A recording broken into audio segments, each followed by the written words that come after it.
একটা বেয়াদব।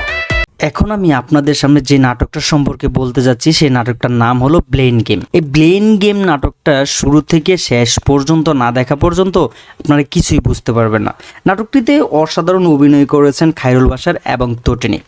প্রথম দিকে দেখা যায় তটিনীর একজন খুব কাছের একজন বন্ধুকে খায়রুল বাশার অনেক পছন্দ করতো, কিন্তু অন্য একটা কারণে তাকে ব্লেন হিসেবে মানে অপছন্দ করতো, তাকে নাকি মায়ের দূর করতো, এরকম একটা মিথ্যা প্রবাদ খায়রুল বাশারকে দেয়। কিন্তু সেই কারণে তটিনী খায়রুল বাশারকে একদমই পছন্দ করতে পারতো না।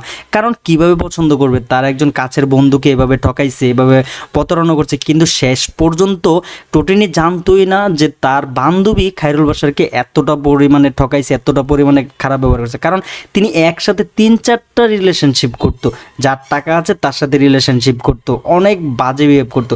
একটা পর্যায়ে দেখা যায় তটিনী খায়রুল বাশারকে ড্রাগস খাওয়িয়ে তাকে অন্যরকমভাবে মাতাল বানিয়ে ভিডিও করে সোশ্যাল মিডিয়া ছেড়ে দেয়। তখন খায়রুল বাশার তার জব থেকে বাদ দিয়ে দেয়।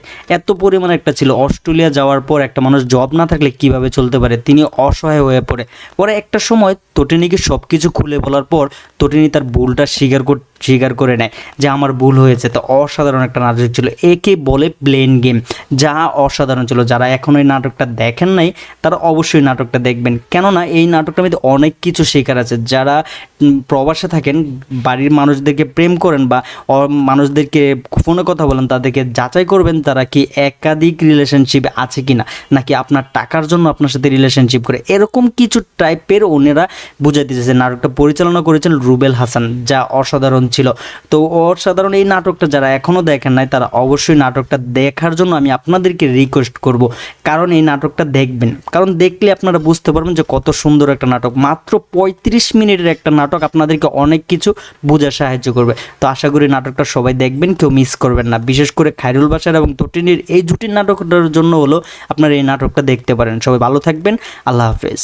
আমার সাথে প্রেম করা অবস্থায় সে আরো 2-3 জনের সাথে প্রেম করতো।